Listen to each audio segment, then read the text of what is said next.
diseñamos en el comité con Gonzalo y con Francisco Garay, básicamente es introductoria de esta sesión que vamos a tener hoy día. Como Tito adelantó, obviamente yo creo que el desarrollo de la cirugía cardíaca ha ido muy de la mano con el desarrollo del tratamiento de la enfermedad conocida como tetralogía de Fallot. Esto partió en la época de la Segunda Guerra Mundial, con la paliación con el shunt de Blalock-Taussig Thomas, como se suele decir hoy día. Otro hito importante fue la primera reparación intracardíaca con circulación cruzada en la década del 50 por Walter Lillehei.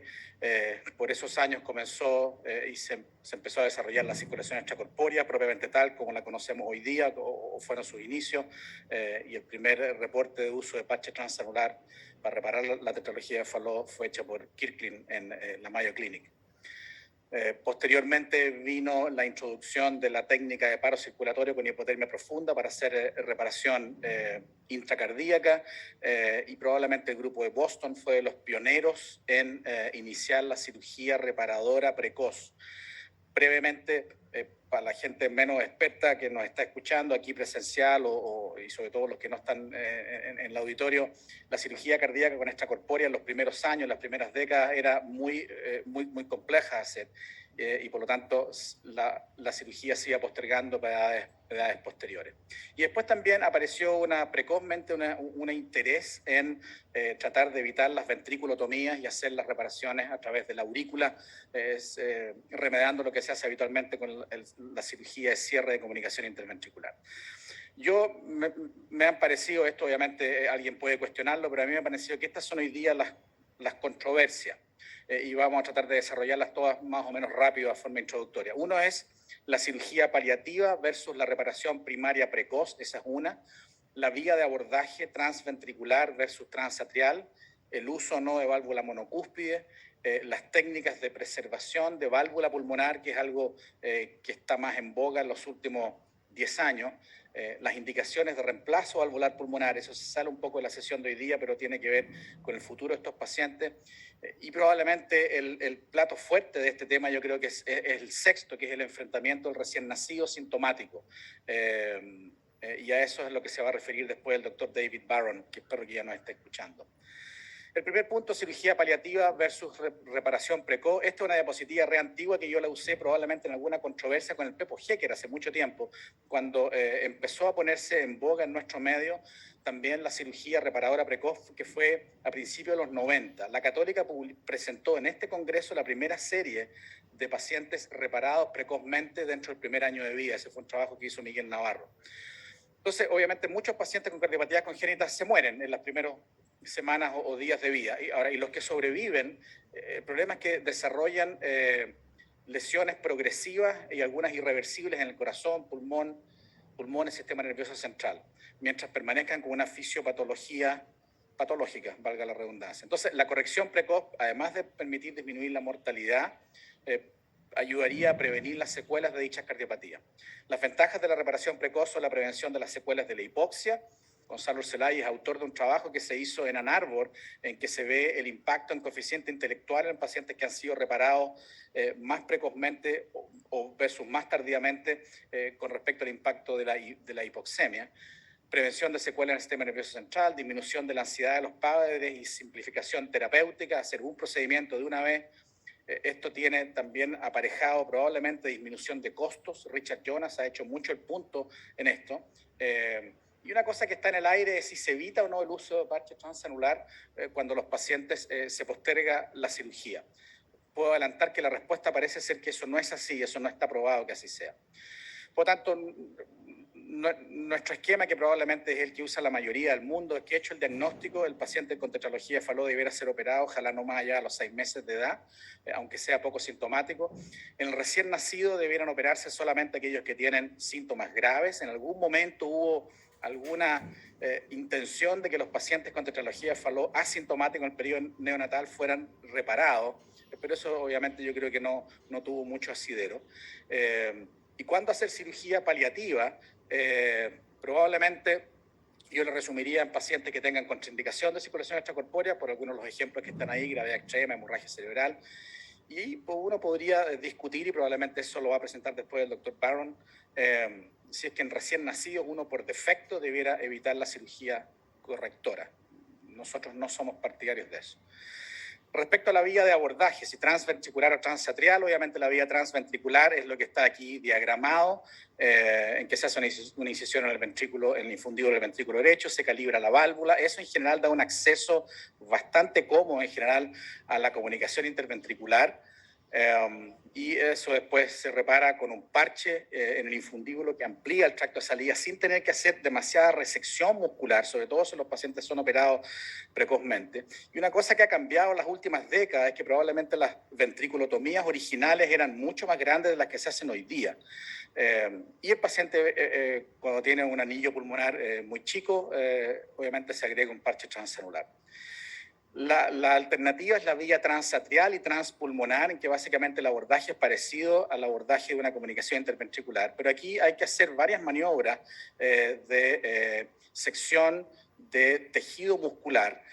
Y los que son más partidarios de la ventriculotomía siempre han hecho al punto, si qué es lo que es más ventriculotomía, todas estas resecciones que están aquí mostradas o una incisión lineal, puntual, única en el infundíbulo del ventrículo derecho. El otro punto es que aquí el acceso a la CIB es un poco más difícil y eso probablemente puede generar un poco más de extracción, pero hay grupos que se sienten muy confortables. Y una proporción, cuando uno mira la serie, una proporción muy importante de los pacientes con reparación transatrial igual terminan teniendo un parche transanular que muchas veces efectivamente es bastante pequeño, con una ventriculotomía muy chiquitita como la que se muestra ahí. No hay series efectivamente prospectivas que comparen una técnica con otra. Yo por lo menos no conozco ninguna y no he encontrado ninguna. Pero hay algunas experiencias de grupos que han tratado de comparar retrospectivamente los resultados de una técnica y otra. Esta es una que yo conozco, que es de las más grandes, que es del Reino Unido, pero que básicamente concluye que ambos abordajes, transventricular y transatrial, tienen excelentes resultados en cuanto a arritmia, mejoría, secuelas, etcétera. Sin embargo, en esta serie ellos usan el término un disturbing incidence de obstrucción residual del tracto de salida del ventrículo derecho en los pacientes con reparación transatrial. Y aquí se ve este grupo, en las barras en negro están las reparaciones transventriculares y en blanco las reparaciones transatriales, como en el paso del tiempo fueron evolucionando. Sin embargo, después del último periodo ha vuelto a caer un poco la proporción de reparación transatrial.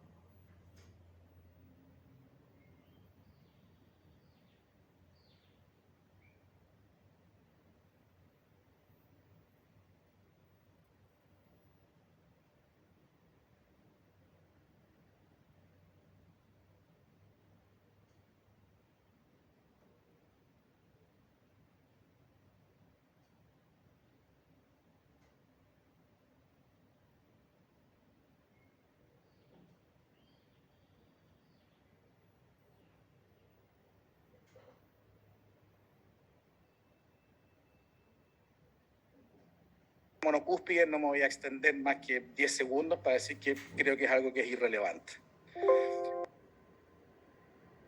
Con respecto a la preservación de la válvula pulmonar, Francisco Boye se va a referir a esto, así que yo solamente lo voy a introducir. Con respecto al uso no de parche transanular, aquí importa el valor Z del anillo pulmonar como un predictor. Sin embargo, no hay que olvidar que una cosa es el tamaño del anillo pulmonar y otra cosa el orificio efectivo que realmente la válvula pulmonar tiene de apertura. Y eso generalmente no es muy bien evaluado ecográficamente previo a la cirugía y es más bien una evaluación intraoperatoria. Nosotros hemos usado el concepto de que es mejor algo de estenosis residual, pero con una válvula competente, que nada de gradiente, pero con una válvula insuficiente. Y esa gradiente residual tolerable, nosotros hemos seguido un poco el número que ha seguido el primer mundo, que es gradientes de no más allá de 30-35 milímetros de mercurio. Y no hay que olvidar que la reoperación más frecuente, precoz en tetralogía de Fallot es por estenosis residual. Aquí hay un trabajo de Milbacha, de una serie en Boston, en que comparan la probabilidad de estar libre de reintervención en pacientes con y sin parche transanular. El grupo italiano, en que el autor principal y más senior es Giovanni Stellin, ha probablemente presentado el trabajo con mejores resultados con preservación de la válvula pulmonar. Y básicamente lo que ellos han hecho Francisco se va a meter en detalle en esto, es básicamente procedimientos de plastilla valvular apoyado con dilataciones con balones a cielo abierto intraoperatorio. Ellos han tenido buenos resultados, sin embargo no han sido muy reproducidos en otros grupos. Y aquí hay el trabajo de Emil Bach, ahora ya estando en Nueva York, en que él introduce un concepto que es una especie, de hecho es un concepto de válvula monocúspide, en que se abre un velo o se abre la comisura anterior en válvulas bicúspides pulmonares, se pone un primer parche que está anclado en el borde endocárdico del ventrículo y después se pone un segundo parche en el borde epicárdico. A eso es lo que le llaman una reparación compleja al tracto de salida. Sin embargo, eso es lo que está aquí en la línea continua. Esa de ahí. Y esa es la línea que demuestra el desarrollo de insuficiencia valvular pulmonar severa posterior.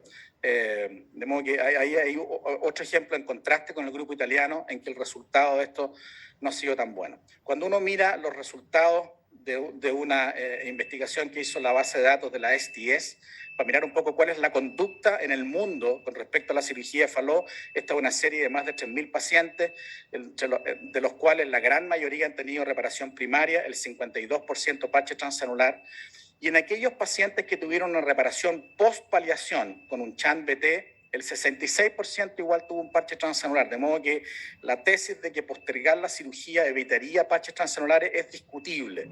Puede que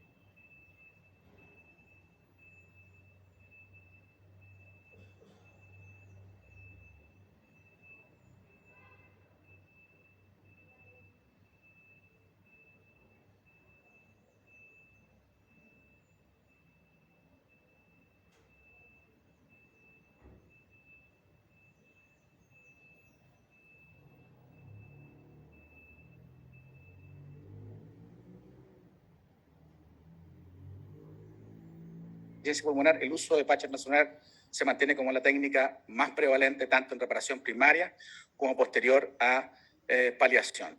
Y lo mismo en la base de datos de la Sociedad Europea de Cirugía Cardíaca, con más de 6.000 pacientes, hay una mayor mortalidad en pacientes con parche transanular.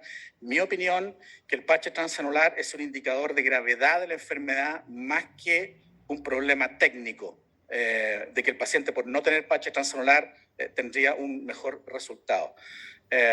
Y aquí se ve la primera columna de la mano izquierda, son los pacientes abordados por vía ventricular con parche transanular, seguidos los pacientes con ventriculotomía sin parche transanular, después de los pacientes sin ventriculotomía y los pacientes con uso de conductos.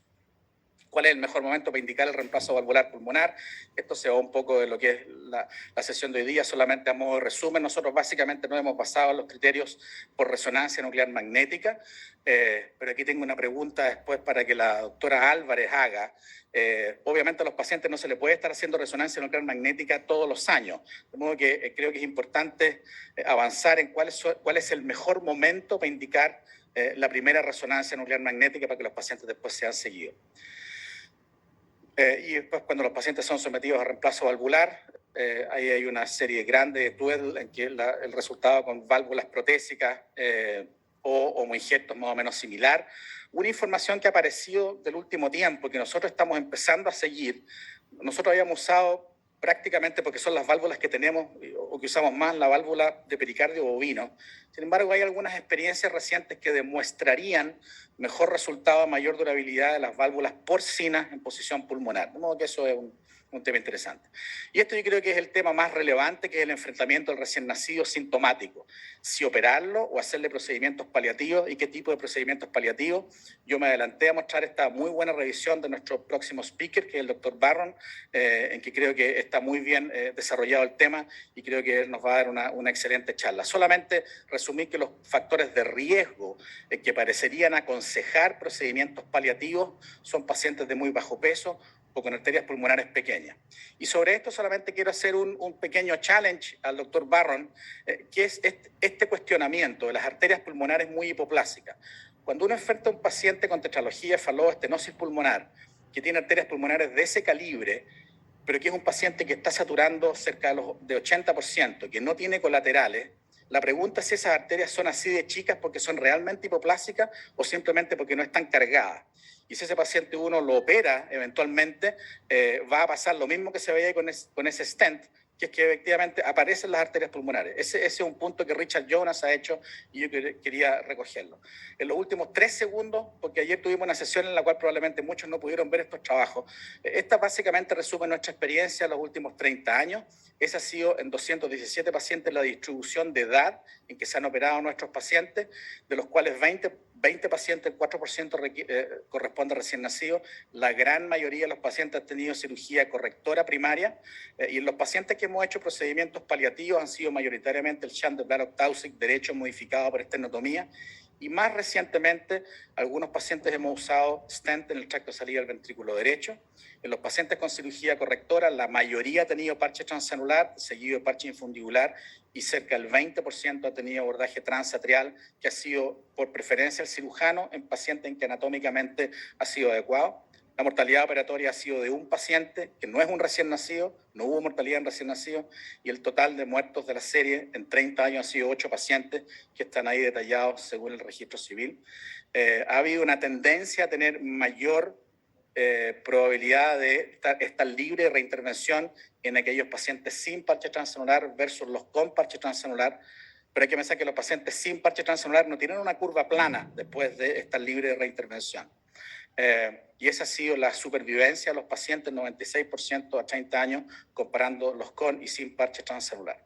La conclusión de este trabajo, brevemente, es que la sobrevida ha sido muy buena, creo que es algo que todos los grupos han reproducido, con lo que yo diría son las técnicas estándar. La mayoría de los pacientes están capacitados funcional 1 o 2, libre de medicamentos. Solo un paciente ha tenido indicación de implante de un desfibrilador. Las reintervenciones son frecuentes, tanto por cateterismo, por cirugía, y lo son más en los pacientes con parche transanular, y pensamos que este tipo de resultados deben ser útiles para usarlos como base de comparación. De modo que yo dejo abierto esta discusión de hoy día. Estos son lo que a mí me han parecido que son las controversias año 2021 en tetralogía Fallot. Gracias por su atención. Muchas gracias, Pedro. Linda presentación. Sí, muy buena la conferencia, Pedro, y excelente partir así para dar paso a preguntas, así que también al público que nos está escuchando para que nos manden preguntas por interno. La segunda conferencia está a cargo de la doctora Carmen Luz López. Ella es cardióloga pediátrica.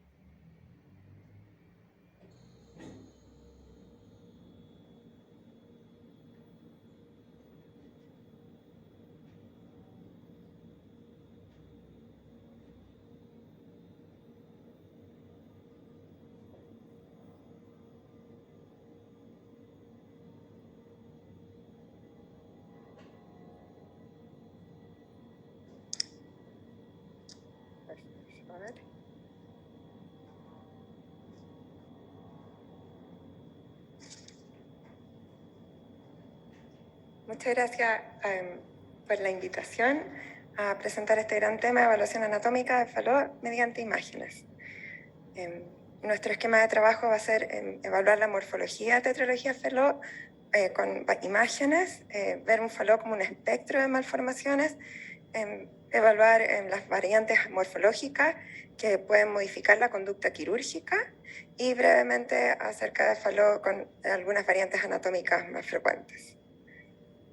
Como sabemos, la tetralogía de Fallot, según Anderson, es principalmente debido a la desviación anterior, superior y a la izquierda del septum conal, que varía un poco con la definición de Van Praag, que lo define secundario a la falla de expansión del infundíbulo pulmonar. Pero básicamente es el septum conal que al desviarse hacia anterior y hacia superior crea cierta obstrucción del tracto de salida del ventrículo derecho.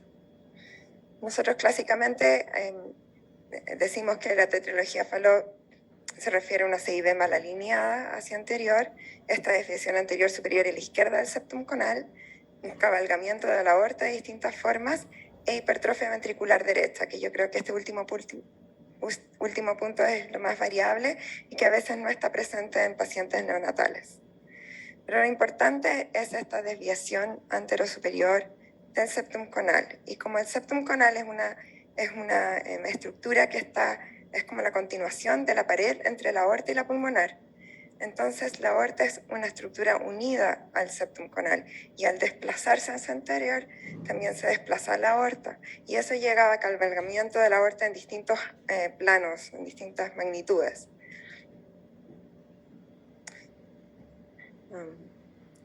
Lo más importante y lo clave para decir que es Fallot es que la CIB mal alineada tiene esta malignidad hacia anterior y tiene cierto grado de obstrucción del tracto de salida ventrículo derecho. Pero también la válvula aórtica debe ser más pequeña que la válvula pulmonar es más pequeña que la válvula aórtica y debe haber ausencia del infundíbulo subaórtico. Pero como bien sabemos, el Fallot es un espectro de enfermedad y hay muchas variaciones.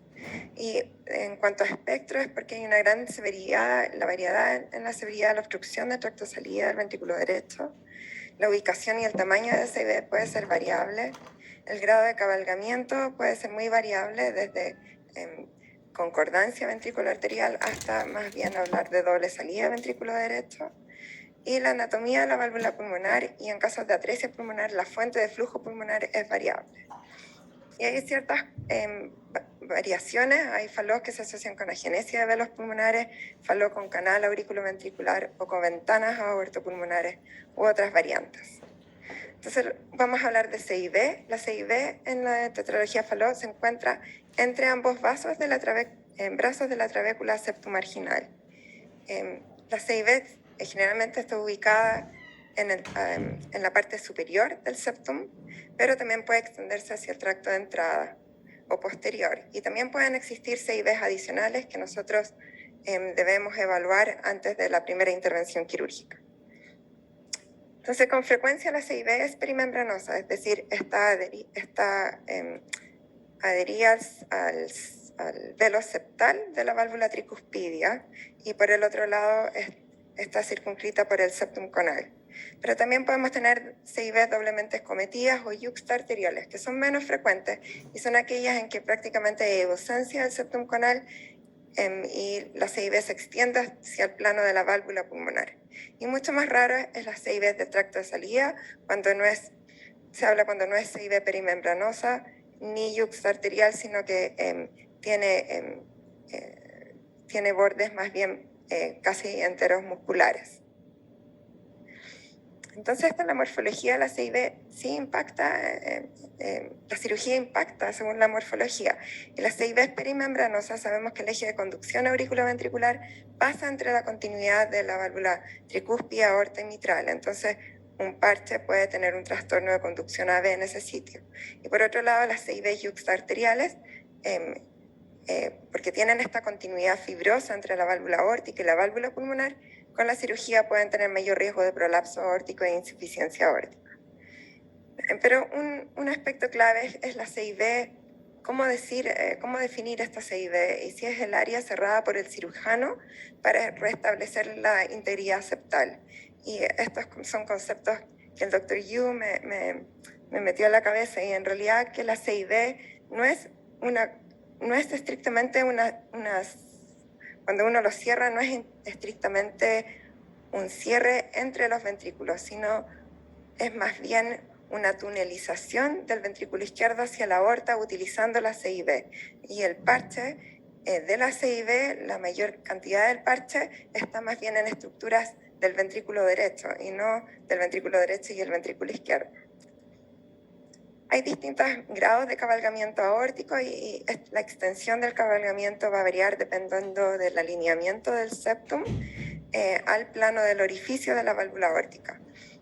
Pero utilizando modelos 3D de reconstrucción desde la base del corazón, podemos ver en este modelo que está la válvula mitral posterior, tricúspide, aorta en el centro, posterior y a la derecha, que es lo más frecuente, y la válvula pulmonar, que está más anterior, que es lo normal. En distintos grados de Fallot hay una rotación en el sentido, contra el sentido de reloj, visto desde arriba. Hay que ver esto como una relación entre la válvula aórtica y la válvula pulmonar, y este combo se va rotando en el sentido contra el sentido del reloj, y esto puede llevar a que la válvula pulmonar incluso esté más bien posterior y que haya una relación antero-posterior de los seno-coronarianos, y el seno coronariano derecho puede incluso estar más bien a la izquierda del seno coronario izquierdo. Así que hay una gran variación en la posición relativa de las grandes arterias, en que normalmente la aorta está posterior y a la derecha, pero también no hay que olvidarse que hay distintos grados de esta rotación entre la válvula aórtica y la válvula pulmonar, y puede llevar a distintas variaciones en cuanto a las posiciones de las grandes arterias. Y así es porque por eco nosotros vemos esto. Habitualmente vemos que el seno coronario derecho generalmente está anterior y el seno coronario izquierdo está posterior, y vemos muchas veces la arteria coronaria izquierda más bien desde posterior.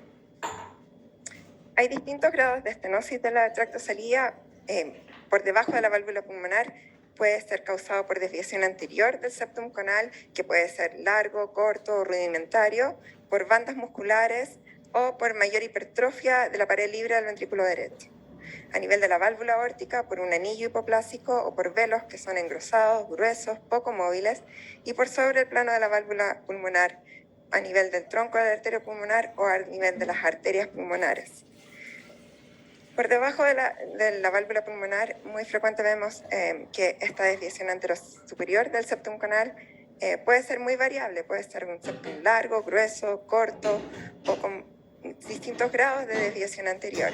Y esto tiene implicancias para la intervención, porque puede que requiera una extensa plastilla infundibular y un parche transanular, o puede ser incluso que veamos esto como posibles candidatos a stent en el tracto salida. La válvula pulmonar hay que ver el tamaño del anillo y si es bicúspide o tricúspide, porque puede tener implicancias para la intervención. ¿Por qué? Porque una válvula bicúspide, como se ve en este plano, si es que el plano de abertura es así, el velo anterior está orientado hacia el tracto de salida y puede verse dañado con un parche transanular. Y al contrario, si la válvula bicúspide es con orientación anterosuperior, puede que se evite el daño de los velos. Puede haber obstrucción supravalvular pulmonar, puede ser esta focal como se ve acá, o puede ser difusa. Y muy frecuentemente vemos arterias pulmonares que pueden ser muy hipoplásicas, o al contrario pueden ser muy dilatadas en el caso de fallo con aginesia de velos pulmonares. El tronco de la arteria pulmonar generalmente en fallo adopta una posición más horizontal y más hacia posterior y a la derecha, y una frecuente asociación con la angulación discreta y cierta estenosis de la rama pulmonar izquierda o derecha. Y este es un término acuñado por el Dr. Moma en Japón para casos de atresia pulmonar, y estas imágenes tridimensionales ayudan a simplificar que muchas veces hay una estenosis yuxtaductal de la arteria pulmonar ipsilateral cuando el ductus se cierra espontáneamente. Hay tres tipos de atresia pulmonar, yo no voy a ahondar mucho en esto. Hay atresias valvulares, hay atresias por obstrucción muscular predominantemente, y hay aquellas que simplemente no hay tronco de arteria pulmonar. Pero para esto hay dos preguntas claves que hay que hacerse: si aquellas arterias pulmonares son continuas o discontinuas, y cuál es la fuente de flujo pulmonar, si es un ductus o son colaterales aortopulmonares. Y acá la regla general es que los ductus y colaterales no coexisten en el mismo pulmón. Y lo importante es que las colaterales aortopulmonares generalmente son múltiples. Aquí vemos un fallo con atresia pulmonar cuyo ductus baja de la concavidad aórtica, y esto muy frecuentemente lo podemos confirmar con imágenes complementarias, o puede que el ductus nazca del tronco brachiocefálico. Generalmente son ductus verticales y muy tortuosos, y que generalmente se asocian a estenosis de la arteria pulmonar ipsilateral, como vemos acá. Fallo con MAPCAS, lo más importante es que hay que analizar, y que el escáner nos ayuda mucho al evaluar el número de MAPCAS, el origen de ellas, estenosis de ellas, anastomosis entre segmentos y el número de segmentos pulmonares conectados a cada colateral. En cuanto a fallo con anomalías coronarias, las arterias coronarias cruzando el tracto de salida se observan en un 5% de los casos, y sabemos que la ecografía es bastante sensible y específica para diagnosticar este tipo de anomalías coronarias que puede modificar la conducta quirúrgica. En un metaanálisis bastante grande, en 28 estudios, se vio que las anomalías coronarias es el 6% de todos los fallos y el 72% son por cruzar anteriormente al tracto de salida y la minoría es por cruzar posterior a la aorta. Y el 6% de los fallos también tiene una rama conal grande cruzando el tracto de salida. Entonces el riesgo combinado de o tener una anomalía coronaria o una rama conal grande cruzando el tracto de salida es 10% alrededor. Y esto coincide con estudios en patología, anatomía patológica, en que estudiaron las anomalías coronarias asociadas a Fallot, vieron que frecuentemente son coronarias con 2 orificios y muy raramente es coronaria única, que no es infrecuente el original todas las coronarias, y que las coronarias cruzando el tracto de salida tienen una incidencia alrededor de 4%. Sí. Aun cuando la ecografía es sensible y muy específica para detectar anomalías coronarias, sabemos que la angiotaca ayuda a confirmar esta sospecha y planificar opciones de tratamiento quirúrgico que a veces pasan por realizar técnicas de doble parche para tratar de preservar el camino de esa coronaria anómala. Y la resonancia también en los casos Fallot reparados, en que han tenido coronarias como descendentes anteriores saliendo de la arteria coronaria derecha y que cursarían posterior al conducto ventrículo derecho pulmonar y anterior al tracto de salida nativo. Esta resonancia debería delinear la anatomía y planificar la reintervención. Muy poco acerca de anomalías del arco aórtico, las vemos con frecuencias en microdeleción 22Q. El arco derecho puede tener ramificación en espejo, pero también puede tener, tenemos un arco aórtico derecho con subclavia izquierda aberrante, que generalmente, pero no siempre, se asocia a anillos vasculares y en cuales el divertículo de Comeral generalmente con frecuencia no es distinguible. Podemos también tener Fallot con doble arco aórtico o arco aórtico cervical. Este es un caso de 6 meses con microdeleción 22Q, en que vemos un arco aórtico derecho, subclavia izquierda aberrante, que tenía arterias pulmonares discontínuas, con un stent en el ductus. El ductus se continúa con la pulmonar izquierda y la rama pulmonar derecha naciendo desde el tronco de arteria pulmonar. Y muy poco acerca de las variantes. Fallot con agenesia de velos pulmonares se da en un 4% de los casos, pero generalmente no hay ductus, son velos pulmonares severamente deficientes, pero no ausentes. La zona subpulmonar es muy amplia y el plano de obstrucción generalmente es a nivel del anillo pulmonar. Lo más importante es que pueden tener distintos grados de severidad de dilatación de las arterias pulmonares y esto puede comprimir en forma significativa la vía aérea. Canal Fallot son canales que se extienden hacia el tracto de salida muchas veces y tienen esta típica desviación anterior superior y a la izquierda del septum canal. La CIB con frecuencias amplias. La válvula común generalmente no tiene inserciones a la cresta del septum, o sea, es un Rastelli C, y generalmente esta asociación es bien particular de trisomía 21. Como vemos acá, es un velo puenteante libre que tiene esta desviación anterior superior del septum conal, y estas imágenes impresas 3D ayudan a ver que esto también puede ser variable y que es necesario conocer bien el grado de extensión de la CIB para planificar la intervención quirúrgica. Hay veces que la CIB es bastante del tracto de entrada y otras que sí se asocia hacia el tracto de salida.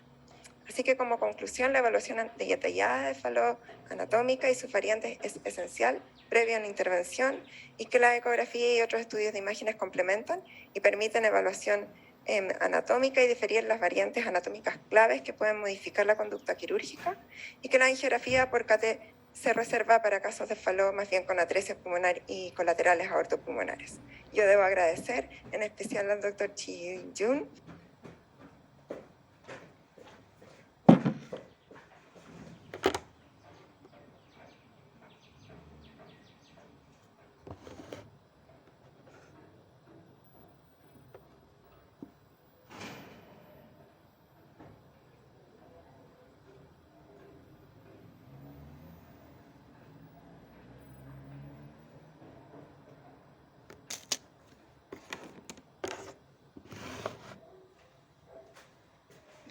David E. Barrón es el jefe de la División de Cirugía Cardiovascular